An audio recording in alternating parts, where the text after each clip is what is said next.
welcome back to our YouTube channel. Kembali lagi di channel K1 Dediga Akuntansi. Kali ini nih kita mau ngasih video tutorial untuk menggunakan accurate light pada light yang kedua. Jangan lupa ditonton sampai selesai ya, karena ilmunya tuh sangat bermanfaat. Terus nih, jangan lupa like, comment, dan subscribe. Thank you. Assalamualaikum warahmatullahi wabarakatuh. Halo semua, saya Tria Renggani. Saya akan menyampaikan tutorial accurate light.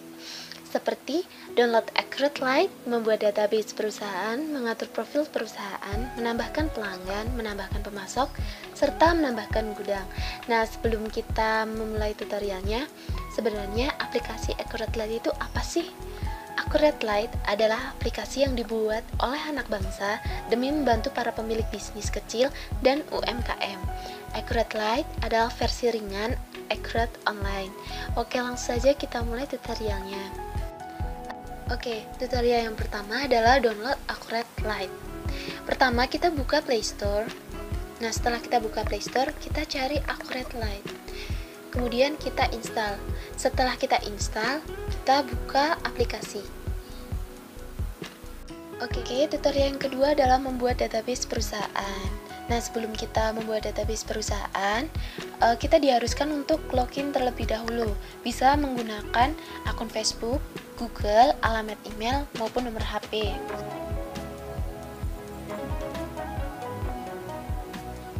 Nah, karena saya sudah memiliki akun, saya masuk dengan menggunakan nomor HP atau email. Saya skip karena ini mengandung privacy.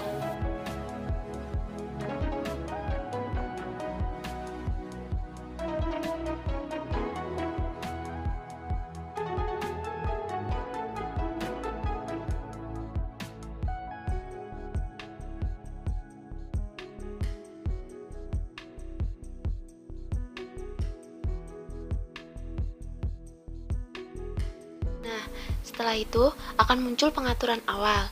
Kita isikan nama perusahaan.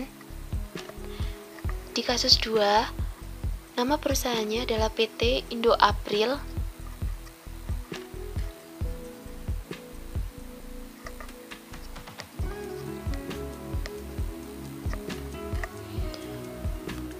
Nah, yang terpenting adalah tanggal. Tanggal jangan sampai salah. Untuk soal di kasus 2, tanggalnya itu tanggal 1 Januari 2019. Nah, setelah selesai semua, kita setup.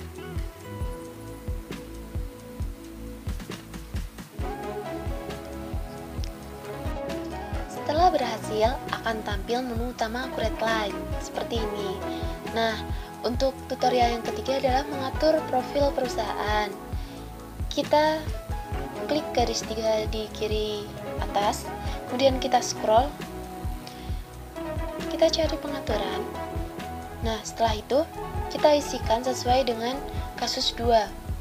Nama perusahaannya yaitu PT Indo April, alamatnya Jalan Tentara Pelajar, kabupatennya Kota Surakarta atau Solo. Kode posnya diisi, level distribusinya kita pilih retail. Untuk tipe industrinya kita pilih shopping atau belanja. Tanggal mulai pembukuannya tanggal 1 Januari 2019.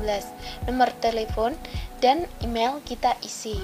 Nah, setelah selesai, kita pilih centang di kanan atas. Setelah sukses, berarti itu berhasil untuk menyimpan pengaturan. Kita pilih OK. Oke, selanjutnya adalah tutorial yang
Nah, setelah selesai memasukkan agen Semarang, kita juga memasukkan pelanggan-pelanggan lain di kasus 2, seperti agen Salatiga, agen Kudus, serta agen Demak. Nah, step selanjutnya adalah tutorial yang kelima, yaitu menambahkan pemasok. Sama seperti tadi, kita pilih pemasok, kemudian kita tambahkan. Untuk nama pemasoknya yang pertama adalah PT Holland Bakery.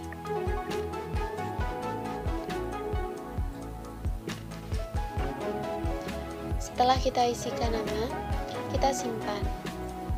Nah, setelah sukses, kita lihat untuk menambahkan saldo pemasok, kita tekan titik 3 di kanan atas.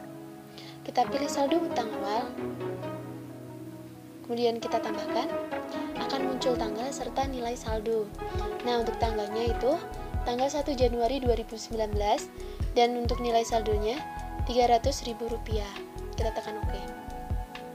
Nah, kita cek apakah sudah benar. Untuk namanya PT Holland Bakery, untuk hutangnya Rp300.000 dan untuk tanggalnya 1 Januari 2019. Selanjutnya seperti UD Restu Jaya, Tuku Abadi, PT Tapioka, serta CV Gagah Permata. Nah, untuk tutorial yang berikutnya yaitu menambahkan gudang. Sama seperti tadi, kita pilih gudang. Nah, untuk gudangnya tersedia gudang utama. Untuk di kasus 3, itu terdapat 3 gudang, yaitu utama, center, serta cadangan. Nah, untuk utama sudah ada, jadi kita tambahkan untuk cadangan yang center. Kita tekan tambahkan, kita tulis nama gudang, kita tekan simpan. Nah, sudah berhasil. Nah, jika sudah dimasukkan semua gudangnya, maka tampilannya akan seperti ini. Terdapat gudang utama, gudang center, serta gudang cadangan. Assalamualaikum warahmatullahi wabarakatuh. Saya Aisyah Teti. Di sini saya akan melanjutkan tutorial Accurate Light dari Atria Rengganis, dan di sini saya akan membahas tentang bagaimana menambah kategori barang, biaya tambahan, pengaturan bahan, transaksi pembelian, dan transaksi pembayaran hutang. Langsung saja masuk ke tutorial yang pertama, yaitu menambahkan kategori bahan. Nah, pertama-tama kita sudah masuk nih ke dalam layar utama. Setelah itu di layar utama tuh ada strip 3 di sebelah kiri, bisa diklik. Setelah itu kita pilih kategori barang. Nah, setelah itu ada tanda plus di bawah, diklik, masukkan kategori barang apa yang akan dimasukkan sesuai dengan soal. Di soal itu barang dagangan, kita ketikkan barang dagangan. Lalu klik simpan. Jika sudah sukses, maka akan ada tanda centang. Kita klik OK. Selanjutnya di sini saya akan memberikan tutorial bagaimana menambah biaya tambahan. Caranya itu sama saja seperti kategori bahan. Ketika sudah masuk di layar utama, di sebelah kiri ada strip 3. Bisa kita pilih, kita klik strip 3 tersebut, lalu cari tulisan kategori biaya. Di dalam kategori biaya itu sudah banyak macamnya, lalu ditambahkan sesuai yang diminta oleh soal. Yang diminta oleh soal itu ada yang pertama biaya ongkos kirim, lalu kita isikan biaya ongkos kirim, klik simpan. Kalau sudah sukses ada tanda centang. Setelah itu tambahkan lagi biaya kebersihan, klik simpan juga. Lalu yang terakhir biaya servis, lalu klik simpan juga. Selanjutnya di sini saya akan memberikan tutorial bagaimana untuk pengaturan bahan. Pertama masuk ke layar utama, lalu klik stok. Setelah itu kita klik tanda plus yang ada di bawah, tuliskan nama bahan A.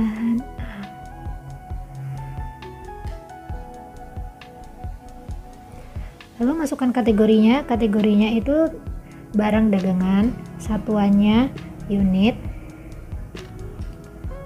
lalu harga jualnya 8.000. Untuk lebih lengkapnya diklik kelola stok.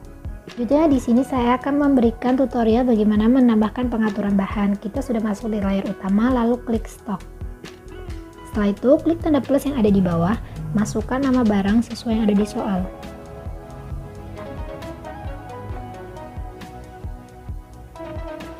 Untuk kategorinya, masukkan barang dagangan, satuannya unit sesuai yang ada di soal.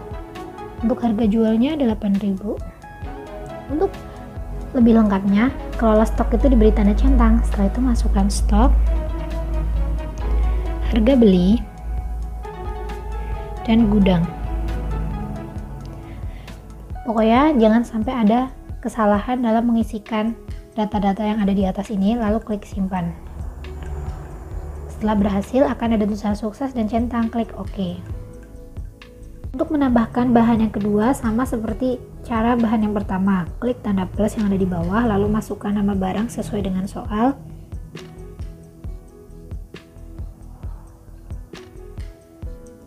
Lalu untuk kategori barangnya sama barang dagangan, satuan disesuaikan dengan soal yaitu unit, masukkan harga jual. Untuk lebih lengkapnya, kelola stok juga diberi tanda centang, masukkan stok, harga beli, lalu gudang. Jangan sampai ada kesalahan dalam mengisikan data di atas, lalu klik simpan. Jika sudah sukses, klik OK. Beginilah tampilan akhir jika semua barang sudah dimasukkan. Selanjutnya di sini kita akan membahas tutorial bagaimana menambahkan transaksi-transaksi yang terjadi. Di sini khususnya saya akan membahas bagaimana memasukkan transaksi pembelian serta transaksi pembayaran hutang. Langsung saja yuk kita mulai. Selanjutnya di sini kita akan membahas bagaimana cara untuk menambahkan transaksi pembelian. Pertama-tama kita sudah masuk ke dalam layar utama, klik ikon pembelian. Setelah itu, klik tanda plus yang ada di bawah, masukkan nama pemasok sesuai dengan soal. Di soal itu CV Gagah Permata. Setelah itu, tanggal transaksi juga dimasukkan, harus sesuai, jangan sampai salah.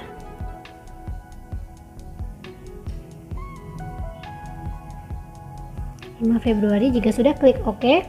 Nomor faktur bisa diisikan dengan 001. Syarat pembayaran itu disesuaikan soal, di mana soal itu menggunakan termin 45 hari dan gudang utama. Setelah itu, klik lanjut. Nambah barang yang dibutuhkan, klik ikon tambah barang yang berada di bawah berwarna biru. Setelah itu akan tersedia data. Sesuaikan dengan soal, bahan apa saja atau barang apa saja yang dibutuhkan. Di soal itu ada bahan A, diklik. Jika sudah muncul, kita klik lagi dan sesuaikan jumlah yang dibutuhkan. Di soal itu 100 dengan harganya 6.000 dan diskon dalam bentuk persen. Ini diganti dulu jadi persen. Masukkan diskon, jangan sampai salah, klik OK. Sama halnya untuk yang B, bahan B, diklik tambah barang, lalu masukkan bahan B, klik juga, masukkan jumlah yang dibutuhkan 150 dengan harga 6.000 dan diskon diganti persen dulu 5%, klik OK. Beginilah tampilan akhirnya, lalu diklik lanjut. Klik lanjut akan muncul tampilan seperti ini. Untuk catatan bisa diisikan, bisa juga tidak. Dan yang perlu diingat adalah jika pembayaran kredit maka tekan simpan, dan jika pembayaran tunai maka tekan bayar. Itu jangan sampai salah. Dan untuk contoh transaksi yang pertama ini, dia termin 45 hari berarti dia kredit, kita klik simpan. Jika sudah muncul tulisan peringatan seperti ini, kita klik ya. Dan jika sudah muncul tulisan sukses, kita klik OK. Beginilah tampilannya ketika kita sudah berhasil memasukkan transaksi yang pertama, dan kita bisa melanjutkan untuk transaksi yang selanjutnya dengan cara yang di soal yang sama. Tanggal tersebut membayar ongkos kirimnya terpisah dari pembelian. Untuk memasukkan ongkos kirim, kita masuk ke dalam layar utama, lalu klik ikon biaya. Setelah itu klik tanda plus yang ada di bawah, masukkan kategori biaya apa yang dibutuhkan, yaitu biaya ongkos kirim, lalu klik. Setelah itu bayar dari kas. Untuk tanggalnya yaitu 5 Februari 2019, jangan sampai salah ya, sejumlah 50.000. Catatan boleh diisikan boleh tidak, tapi kita isikan saja.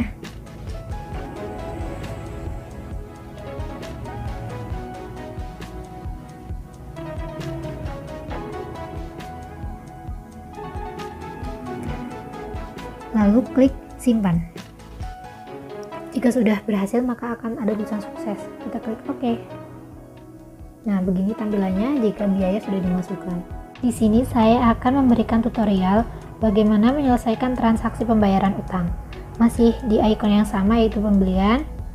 Klik, lalu kita klik bagian hutang. Setelah itu di situ akan ada banyak berbagai hutang dari perusahaan. Lalu kita klik CV Gagah Permata.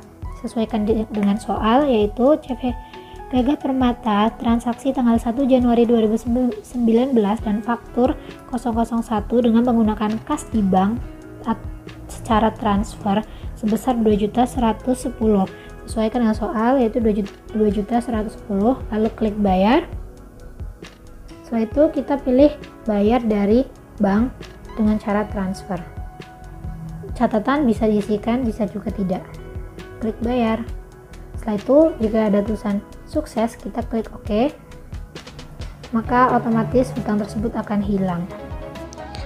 Saya akan melanjutkan materi yang dijelaskan oleh Aisyah Teti.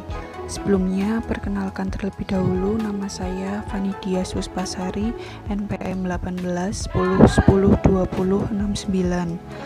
Di sini saya akan menjelaskan tentang transaksi penjualan dan transaksi pembayaran. Saya akan menjelaskan yang pertama langkah-langkah transaksi penjualan terlebih dahulu.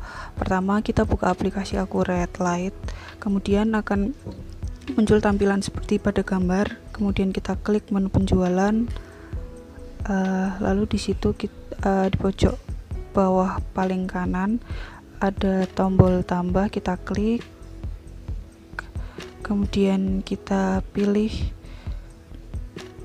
gudangnya. Kita ambil contoh pada transaksi tanggal 11 Februari itu diambil dari gudang cadangan.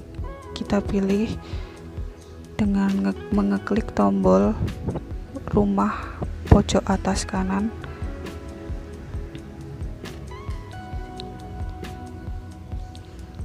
Kita klik gudang cadangan, kemudian kita pilih pelanggannya, yaitu agen Kudus. Kemudian kita masukkan barangnya. Yang diperlukan oleh agen Kudus yaitu hanya barang A. Kemudian kita klik. Nah, di sini kita sesuaikan berapa banyak unitnya yang diperlukan. Yang diperlukan yaitu 10 unit. Kita klik 10. Di sini tidak ada diskon, kemudian kita klik OK. Selanjutnya kita mengisi informasi tambahan. Yang pertama tanggal transaksi, kita sesuaikan dengan soal, yaitu tanggal 11 Februari. Kita scroll ke kiri, 11 Februari tahun 2019. Kita klik OK. Nah, syarat pembayarannya untuk agen Kudus dengan termin 15 hari. Kita pilih jatuh tempo 15 hari. Kemudian catatannya, pembayaran kredit dari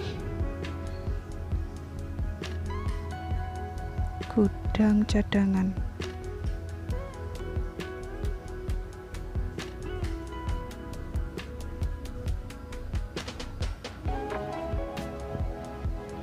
Nah, karena di sini pembayaran secara kredit, maka kita klik simpan. Kemudian kita klik ya. Maka faktur penjualan berhasil dibuat. Selanjutnya saya akan menjelaskan transaksi penjualan dengan tunai. Kita klik tombol tambah. Kemudian kita pilih gudang di pojok atas kanan. Kita pilih gudang cadangan. Kita ambil transaksi pada tanggal 26 Februari. Kita pilih pelanggannya,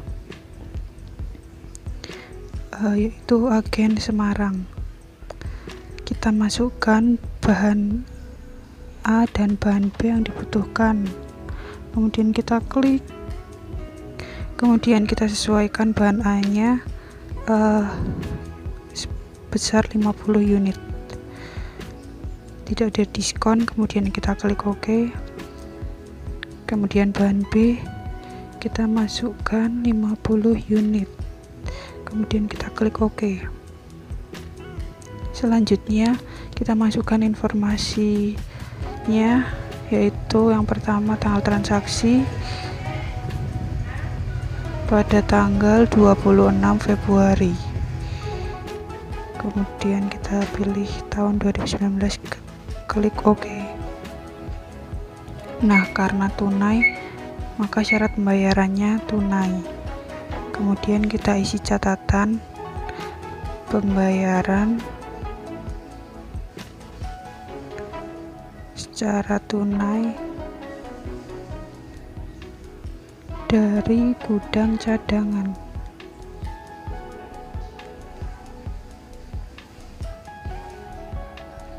Kemudian kita klik bayar. Nah, kita pilih store-nya ke kas sesuai dengan soal. Kemudian kita pilih tunai dan selanjutnya klik bayar. Faktur penjualan berhasil dibuat. Selanjutnya saya akan menjelaskan yang kedua, yaitu transaksi pembayaran piutang. Kita masuk ke menu penjualan, kemudian kita pilih piutang. Nah, kita pilih agennya yang ingin melunasi piutangnya. Kita pilih contoh agen Kudus. Nah, kemudian kita klik centang pada kotaan kecil, kemudian kita klik terima uang. Kita pilih setor ke kas, kemudian metode bayarnya secara tunai, kemudian kita klik terima. Lalu faktur penjualan berhasil dibayarkan, kemudian kita klik OK. Saya juga akan menjelaskan bagaimana cara meretur barang. Yang pertama, kita klik tombol pojok kiri atas, kemudian kita klik retur penjualan. Nah, kita klik tombol tambah, kemudian masukkan pelanggan, kita pakai agen Semarang. Lalu masukkan tanggal transaksi, yaitu tanggal 28 Februari. Kita scroll ke kiri, tahunnya 2019, kemudian kita klik OK. Gudangnya dari gudang cadangan, kemudian klik lanjut, lalu tambahkan barang, yaitu bahan A dan bahan B. Bahan A terlebih dahulu, kita sesuaikan unitnya pada soal. Yang dikehendaki yaitu 5 unit, kemudian klik OK. Tambah barang lagi, yaitu bahan B, kemudian sesuaikan unitnya, yaitu 4 unit, kemudian klik OK. Kita klik tombol lanjut. Catatan bisa diisi sesuai dengan soal. Ke gudang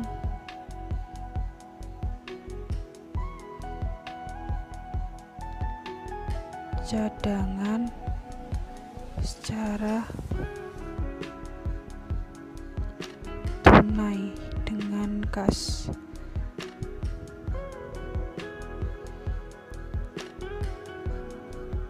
Kemudian kita klik kembalikan.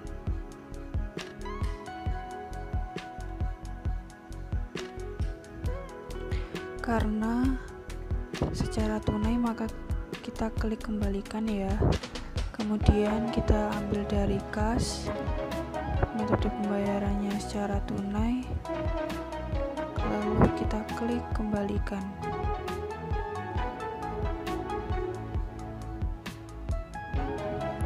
Nah, sukses deh. Retur penjualan berhasil dibuat. Kemudian klik OK. Saya Rizky Puspita. Di sini saya akan menjelaskan mengenai transaksi penerimaan lewat bank, transaksi biaya, dan cara untuk menampilkan laporan keuangan berupa laba rugi, neraca, biaya, dan laporan penjualan. Pertama, yaitu transaksi penerimaan lewat bank. Pada tanggal 12 Februari, diterima pendapatan bunga deposito dari bank sebesar 150.000. Caranya, klik icon kas atau bank, kemudian klik bank, selanjutnya klik titik 3 di kanan atas, klik penerimaan non penjualan. Di pendapatan diganti dengan pendapatan bunga deposito, sesuaikan tanggalnya, tanggal 12 Februari 2019, kemudian klik OK, isikan jumlahnya sebesar 150, kemudian klik OK. Akan ada pemberitahuan seperti ini, kemudian klik OK. Nah, ini adalah tampilannya penerimaan dari pendapatan bunga deposito sebesar 150. Transaksi selanjutnya yaitu transaksi biaya. Di soal, tanggal 1 Februari dibayar biaya gaji pegawai sebesar 2 juta guna membayar gaji bulan sebelumnya melalui bank. Caranya, klik icon biaya, kemudian klik tambah, pilih kategori biaya,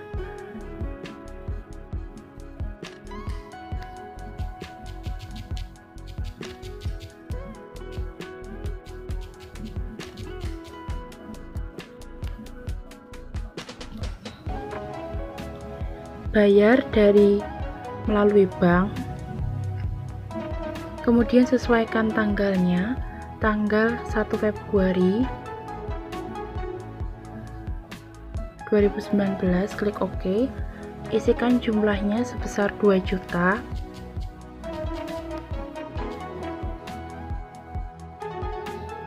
kemudian klik simpan, kemudian klik OK.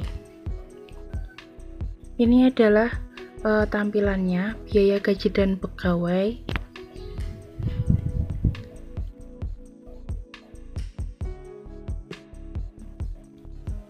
Selanjutnya, untuk menampilkan laporan, klik icon laporan. Untuk menampilkan laporan laba rugi, klik laba rugi, kemudian sesuaikan tahunnya, tahun 2019. Akan muncul laporan laba rugi seperti ini. Kemudian klik kembali. Untuk mengetahui neraca, klik icon laporan, kemudian klik neraca, sesuaikan tanggalnya,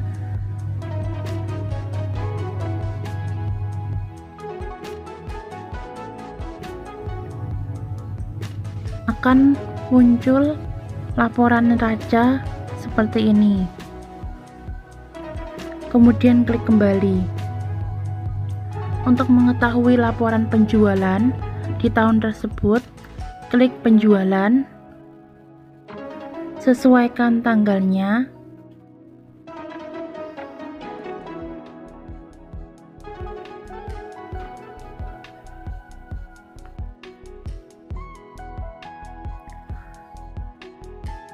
akan menampilkan laporan penjualan seperti ini.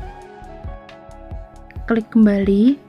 Untuk melihat laporan biaya, klik biaya, kemudian sesuaikan tanggalnya.